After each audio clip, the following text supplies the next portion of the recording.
Hello there, and welcome to episode 3 of my tutorial series for Dwarf Fortress. In this one, we are going to go over two really important topics that will help you over many fortresses to come.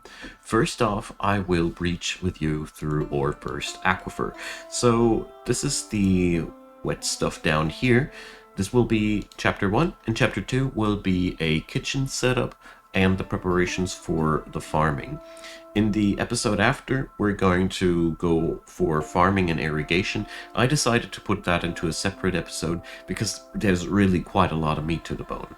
So first off, we're going to go through the aquifer. Quick explanation now, what is an aquifer? Aquiferous rock means that if you dig into that, it will exude water.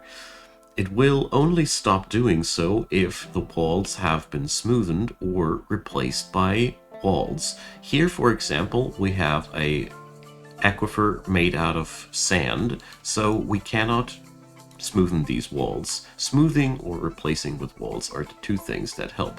So we're going to order a couple of rock blocks, make them really important, because we're going to need them for the wall, and we're going to keep digging. So there we go.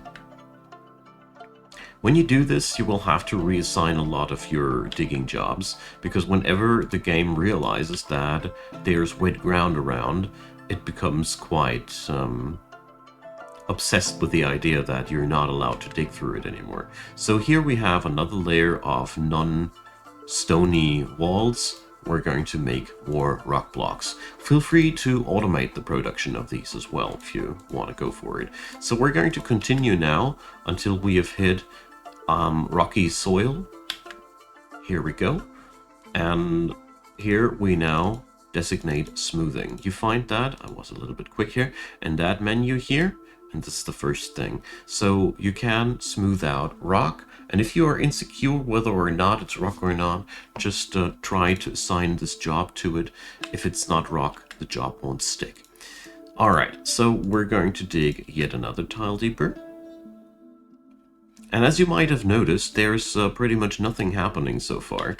That's because it is a light aquifer. Light aquifer means water is dripping through here rather slowly. And we're going to go deeper now. Let's see. Here we have our first puddle of water. The standard settings have these not enabled. Here you can see how deep the water is. This is 2 of 7. As soon as it is 4 of 7, dwarves need to swim in that, and they're not easy in traversing through that anymore. Okay, so let's dig another tile deeper. Light aquifers can be many layers deep. It's really... I had some that were 10 layers deep. I had the most various things, but most importantly, the drips here show that here it's no longer present. That means here is the first layer where we're no longer under the aquifer. If you hit that spot, it's very important that you go after that yet another tile deeper. Here, how to put it, if you dig this tile here, like one step below, the water will still drip from the ceiling. Aquifers exude water from north, south, east, and west, and from above and from below. They have 6 directions in which they exude water, so that means digging out this tile would make it so that there will be a constant drip from above. It will be not really a catastrophe or anything, but it will be still quite annoying. So we're going to dig through these now, because we've seen here aquifer layer, no aquifer, one deeper, and there we are, good to go. So you will get some damp designators now, here and there. So we're going to just dig deeper there. Be wary with the layers directly around aquiferous rock, and as it seems here, you get that readout that it's wet. That is because there is a puddle of water directly up above. So let's try. This is really important to note. When there is just a little puddle of water, you get that aquiferous warning. Here you see, there is no aquifer. The game is just fooling around with you.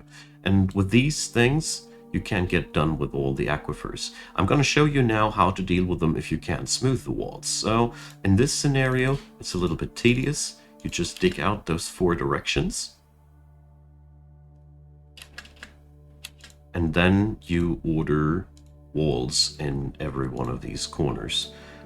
So we're going to do this, and we're going to select those blocks that we have pre-created. You can, of course, use boulders as well. I personally prefer blocks out of a simple reason. They are much less dense. That means it's easier for your dwarfs to carry them, and they don't move like a turtle. Because when you're carrying a boulder, if you aren't the super strongest dwarf around, you will be moving slow. And that's just that. And this way, the aquifer will also stop leaking. While these tiles are still not walls, like I said, aquifers only do exude water in these directions. And up and up and up and above. So here we see this is the last layer, so that's how they look like. We just stopped it from above there as well with the walls, and now we can just go deeper as we please. What's really important to note is that we're going to use that water later for our own farming enterprises. That's why we're going to set up the kitchen area right here. So I'm going to order here again a big chunk to be mined out. Yet again, like I said before, feel free to adapt these designs to your own liking. This is a sandbox game, you can go for it like you want to. So now we're going to go into the kitchen setup. So I will be setting up my food production in that area, and here in this part of the video I want to cover the buildings you require and the work orders you require and the commands that you will have to set up. Next episode I will explain how to go for farming and how to produce things that you can turn into food. I think it's this way easier because farming and irrigations can be a little bit more overwhelming to a new player, but either way. So we're going to get started.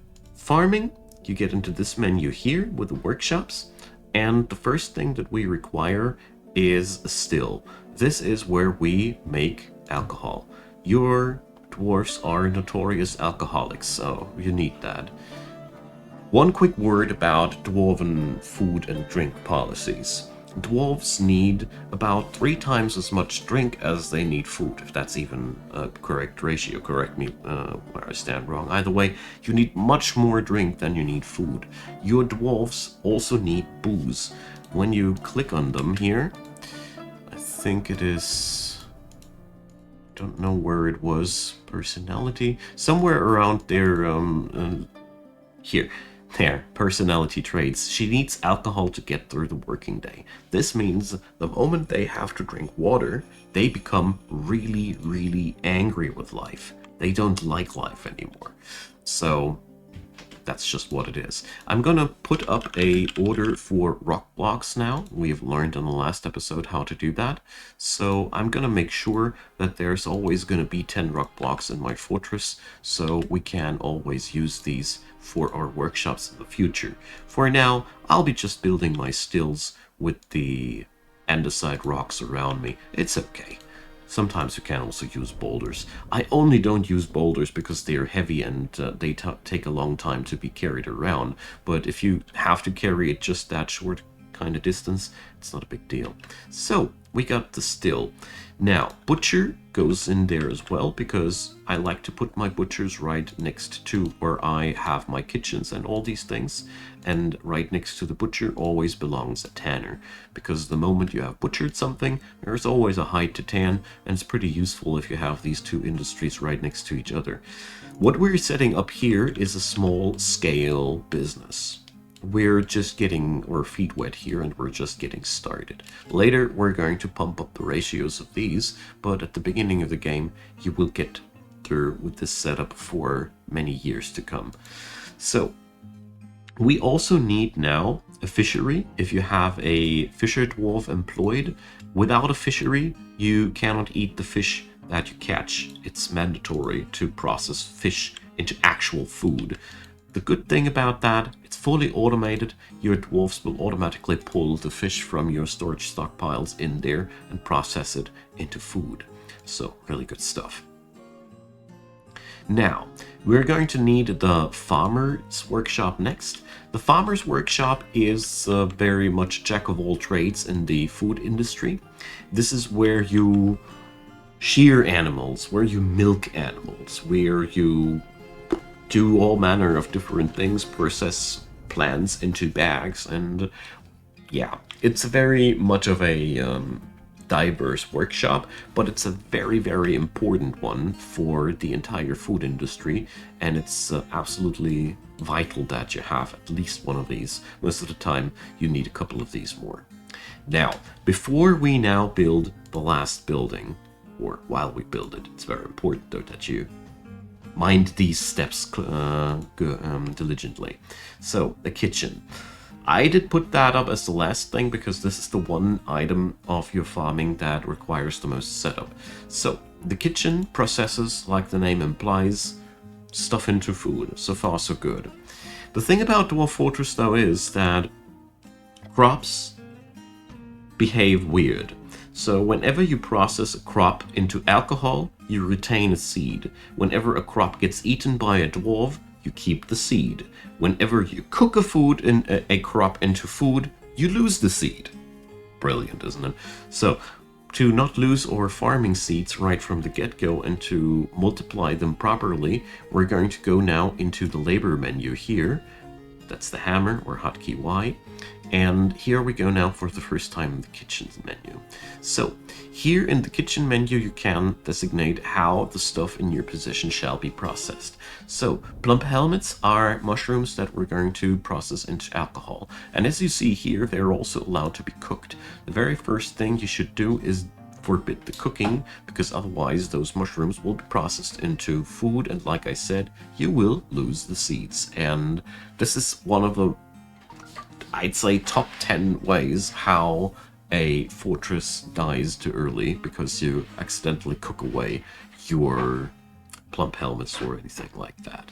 Apart from that, you can here configure if seeds are allowed to be cooked. Right now we absolutely don't want that, but later down the road this might become interesting. And you can also assign if booze is allowed to be cooked or not. I recommend you at the very beginning of the game to forbid the dwarven boozes in general, because like I said, you need alcohol way more than you need food.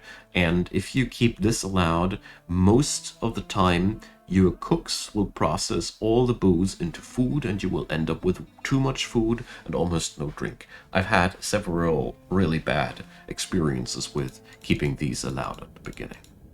And apart from that, you can just keep everything else allowed. That's just the most important things. And the annoying thing about Dwarf Fortress is that you can only decide what to do with things if you own these things. And if you paid close attention to what I explained, if you didn't do this, they would just disappear and you wouldn't even know that this happened. So I'm going to show you over the course of the time a couple of nice little tips and tricks to help out with that.